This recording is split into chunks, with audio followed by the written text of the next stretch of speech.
कि मेरे लिए तो रियल मातृभूमि हो गई, क्योंकि यहीं मैंने जन्म लिया है ऑफ कोर्स। और चूंकि ज़िंदगी आप ये समझ लो कि मेरा शुरुआत कलकत्ता एक्सचेंज से हुआ है, तो वो भी आज मेरे हृदय में है। जी। वैसे सेम वही बिल्डिंग और वही हॉल वगैरह सब एकदम आंखों के सामने, और लोग भी जो पुराने जिनको मैं जानता हूँ। जी। तो आपका क्वेश्चन क्या था कि क्या शुरुआत हुई? हाँ, कैसे शुरुआत की आप?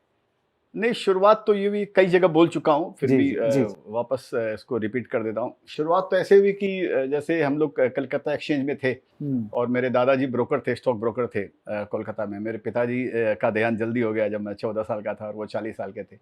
तो दादाजी ब्रोकर थे। तो लेकिन मेरे को उस समय समझ में आ गया कि अभी अपना लाइफ थोड़ा चेंज हो गया है और मज़ेदार लाइफ होने वाली है, क्योंकि स्ट्रगल में भी मज़ा आता है। और उस समय स्ट्रगल की जो एडवर्सिटी जिसको बोलते हैं, तकलीफें, वो मालूम नहीं थी उस समय, उस एज के अंदर में। ऐसे लगता था कि चलो ये भी एक तरीका है जीने का। तो लेकिन संयोग से जैसे जॉइंट फैमिली में होता, हालत थोड़ी ख़राब थी। और इन द सेंस जैसे जॉइंट फैमिली, कई जगह जॉइंट फैमिली में बहुत अच्छा वातावरण रहता है, कई जगह अच्छा नहीं रहता है। तो अच्छी बात थी, मेरे लिए अच्छा वातावरण नहीं था। तो वहाँ एक बात मेरे को समझ में आ गई थी कि अभी मेरे को जल्दी से जल्दी कुछ न कुछ कमाई कजाई का साधन इकट्ठा करने का, नहीं तो शायद मेरे परिवार का गुजारा नहीं होगा। और हम लोग, मेरी मम्मी और हम लोग 4 भाई बहन हम लोग थे। एक बहन की शादी हो चुकी थी। तो वहाँ से वो समझ में आया, तो मेरे को ये समझ में आया कि हाँ भाई, अभी कुछ ना कुछ काम करना पड़ेगा। तो मेरे को याद आता है जब वो हम लोग में बोलते हैं ना 12 दिन होता है पिताजी का। हाँ, तो उसी समय मैं मेरे दादा के साथ में बैठ के उनका वो लेजर वेजर उस समय तो सब हाथ से होता है ना, लेके बैठ गया था कि कुछ ना कुछ सीखने का, करने का। हाँ, हाँ, और लेकिन मन में ये था कि जैसे सुनता था कि हाँ वो सट्टा वट्टा चलता है, कलकत्ता में तो सट्टा ही चलता था, हाँ, अपने सब जानते हैं। और मैं सट्टा इन द सेंस जो भी मैंने ट्रेडिंग समझिए, जिसको भी फ्यूचर ऑप्शन, आज फ्यूचर ऑप्शन बोलते हैं जो भी तेजी मंदी चलती थी। हाँ, तो मेरा मन में था कि यही बड़ा काम करना। तो मेरे दादाजी के साथ में मैं बैठ के उनके साथ में मॉक ट्रेडिंग करता था। हाँ, हाँ, तो वहाँ से वो इंटरेस्ट था। तो मॉक ट्रेडिंग में जो करता था, तो वो कोई 100 200 500 शेयरों की नहीं करता था, मैं उसमें 10,000 50,000 1 लाख 5 लाख ऐसी क्वांटिटी की मॉक ट्रेडिंग करता था। तो मेरे दादाजी खुश भी होते थे और बोलते थे पागल है ये। तो और लेकिन उनको शायद अच्छा भी लगता होगा उनको।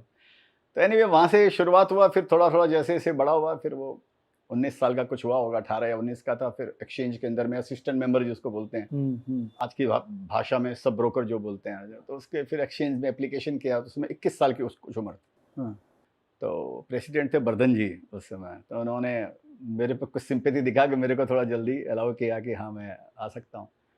तो वो जर्नी वो था, वो कंपल्शन भी था और इंटरेस्ट भी था कि हाँ भाई कुछ तोड़ना फोड़ने का है। तो वो इंटरेस्ट था, तो आप ये समझ लीजिए वहाँ से वो जर्नी शुरुआत हुई। लेकिन फिर वो वहाँ पर जो ट्रेडिंग का ही प्रचलन था, तो ट्रेडिंग वगैरह करता रहा वहाँ पे। उसमें शुरू शुरू में पैसे आए भी अपने औकात के हिसाब से, जो भी बेस था वो तो रियलिटी थी। वहाँ तो 1,50,000 नहीं था, वहाँ तो 100 250 500 ऐसे ही था। शुरू शुरू में पैसे आए, लेकिन फिर वो घर वाले कोई चाहते नहीं थे, वो बेचारे ब्रोकर थे, अच्छे लोग, चाहते नहीं थे कि मैं कोई सट्टा वट्टा करूँ। तो हम लोग अलग हो गए फैमिली से।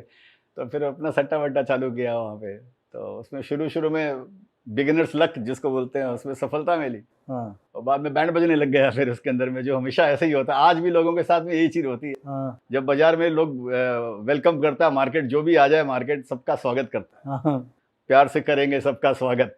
और उसके बाद में उसी तरह से रुखसत भी करता है, फिर विदाई भी करता है। जब आदमी समझने लग जाता है कि वो इनविंसिबल है, अब उसको कोई अब उसको हरा नहीं सकता। ऐसे मेरे मन में भी आता था कि अपने अपने हाथ में ही आ गया। जहाँ ये समझ में आता है ना अपने हाथ में आ गया मार्केट, वही मार्केट आपको थप्पड़ मार के सीधा कराता है। तो वहाँ से फिर वो चढ़ाव उतार चढ़ाव ऐसे चलता रहा। तो उसमें बॉम्बे का तो ये समझ में आ गया, ये सट्टे में भी अपना जीवन कुछ नहीं है, कोई आने जाने नहीं है। और क्या ऐसा क्या होता है ना, अगर आप सट्टे को भी और फ्यूचर ऑप्शन को भी अगर आप बिजनेस समझकर अगर आप ट्रीट करते हो, कि जैसे मेरे को रोज का कमाने का है फॉर एग्जांपल, या मेरे को घाटे में सौदा घर पे नहीं लेके जाने का है, या मेरे को इतने में काट देने का, माने उसका एक अपना थ्योरी, अपना प्रिंसिपल है उसका, अपना सट्टे का, फ्यूचर ऑप्शन का, ट्रेडिंग का। उसको कोई एकदम उसी पर एकाग्र रहकर अगर उसको फॉलो करे तो सक्सेस हो सकता है। आप सोचो मैं ये भी कर रहा हूँ, वो भी कर रहा हूँ, और मैं शेयर बाजार में ट्रेडिंग करके पैसा कमा लूंगा, तो मैं कागज पे लिख कर दे सकता हूँ कि 100% आपका यहाँ पर बेड़ा गर्क होने वाला है। अनटिल अनलेस आप इसको एकदम एक एम नहीं बनाओ कि मेरा तो यही मेरे तो गिरधर गोपाल दूसरों न कोई। जब तक आप उसको इस तरह का कोई नहीं बनाओ कि बस मैं यही काम करने वाला हूँ, तब तक आप सफलता नहीं मिलेगी सट्टे के अंदर। इसी बोलकर सक्सेस रेट 1% है। 99% लोग पैसा खोते हैं। वो 99% लोगों के जो पैसा खोने का वो 1% लोग कमाते हैं। इस बोलकर वो सबसे ज्यादा पैसा कमाते हैं सट्टे के अंदर में या ट्रेडिंग के अंदर, क्योंकि वो 99 की किट्टी पूरी उनके घर में जाती है और बाकी सेबी में चली जाती है, एक्सचेंज को चली जाती है, ब्रोकर को चली जाती है। तो ये है, तो ये 10 साल तक ये मशक्कत करने के बाद में समझ में आया कि अपना यहाँ पर भविष्य नहीं है। और बॉम्बे दिमाग में रहता था जी कि बॉम्बे ग्लैमर है, कि बॉम्बे लेता है, बॉम्बे बेचता है, उसके कारण शेयर बाजार में गड़बड़ होती थी। तो फिर वहां से ध्यान बनाया कि बॉम्बे जाए, तो फिर बॉम्बे आया। अमेजिंग। तो बॉम्बे में जब आप गए तो आपने पहले कदम से ही इन्वेस्टिंग पे ही फोकस किया? नहीं, वो क्या हो गया, कलकत्ते में जब मेरे को, मैं समझ में 10 साल तक ये सब रगड़ पट्टी करने के बाद में समझ में आ गया कि अपने इसमें लाइफ में कुछ बनने वाला नहीं है। हाँ, उसका कारण ये था, जो सट्टे में सबसे एक ये भी, जैसे मैंने आपको बताया कि अगर आप इसको एक धंधा मान के, बिजनेस मान के करते हो, तब तो ठीक है। तो मैं इसको बिजनेस नहीं मानता था मैं, क्योंकि वो मेरी बचपन की जो आदत थी, जो मॉक ट्रेडिंग में जो ट्रेलर था मेरा, 100, 200, 500, 10,000, 50,000, 1 लाख, 5 लाख जो मेरे दादा के साथ में करता था, वो मेरा जीवन था। वो मेरे जीवन का ट्रेलर था एक्चुअल में। तो इसी बोलकर कई जगह अपने शास्त्रों में भी ऐसा लिखा गया है कि आपके जीवन, बचपन में जो आपकी एक आदत होती है ना, वो आपका एक अंश है, वो आपका, कि आप फ्यूचर में क्या करने वाले हो। तो शायद मेरा अंश यही था कि मेरे को बड़ा कुछ करने का मन था, कि मैं बड़ा काम करूं, वॉल्यूमिनस काम करूं, कोई बड़े वॉल्यूम का करूं। मेरे को 100, 200, 500 में इंटरेस्ट नहीं आता था। मेरे को जब तो लाख, 2 लाख, 5 लाख, या जो भी आप वर्ड जानते हो वैसा होना चाहिए था। तो मैं क्या करता था, मैं 200, 500 में जो पैसा आता था, उसके बाद में दूसरा ट्रेडिंग किया, उसमें फिर पैसा आ गया, तीसरे में फिर आ गया, बाद में मेरे को 1000, 5000 करने का था। और 5000 में पैसा आ गया, फिर तीसरा मेरे को 15,000 करने का था, क्योंकि मेरे को अल्टीमेटली पहुंचना वो बड़े वॉल्यूम पे पहुंचने का था जी।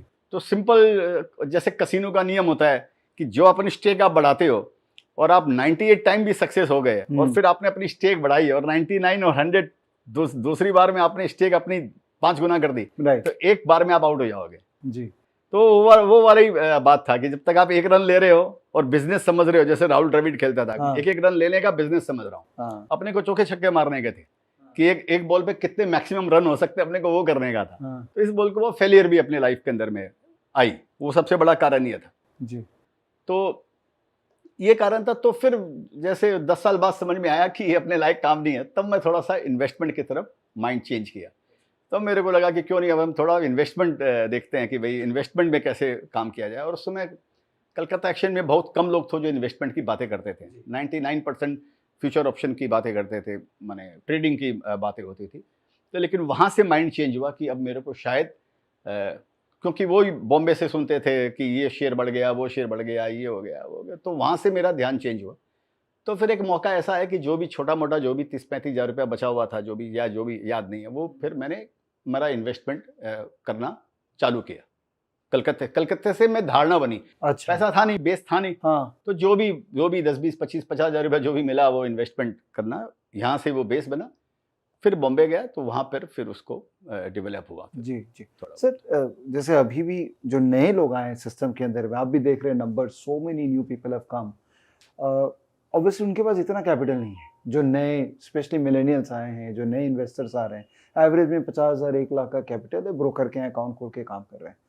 तो उनको लगता है कि 50,000, 1 लाख से मैं इन्वेस्टमेंट चालू भी करूंगा तो मेरा कितना बड़ा पैसा हो जाएगा, और बड़ा होने में बहुत टाइम लगेगा।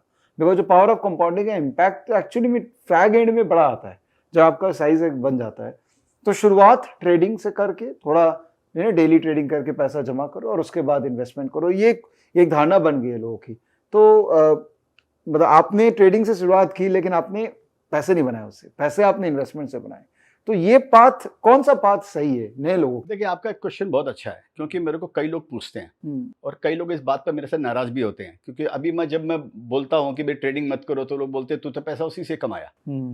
तो मेरे पास उसका उत्तर नहीं है कि मैं ट्विटर पे बैठ कर उन सबका उत्तर दूं कि भाई मैं क्यों मना कर रहा हूँ ट्रेडिंग से। उसके पीछे एक मना चाहिए। पहले तो ये समझ लो, शेयर बाजार एक ऐसी जगह है जहाँ आपका 50,000, 50 करोड़ हो सकता है। पहले आप बोलो, आप इस बात को मानते हो कि नहीं मानते? जब पैसा यहाँ 100 गुना, 1000 गुना होता है कि नहीं होता? आपको टाइम लगता है, धीरे धीरे रे मना धीरे सब कुछ होए, माली सींचे 100 गड़ा ऋतु आए फल होए। रातों रात तो यहाँ पर अभी आप कुछ पैदा नहीं कर सकते हो ना। तो आपको, और खुद आपने बोला कंपाउंडिंग, तो जब आप कंपाउंडिंग का प्रिंसिपल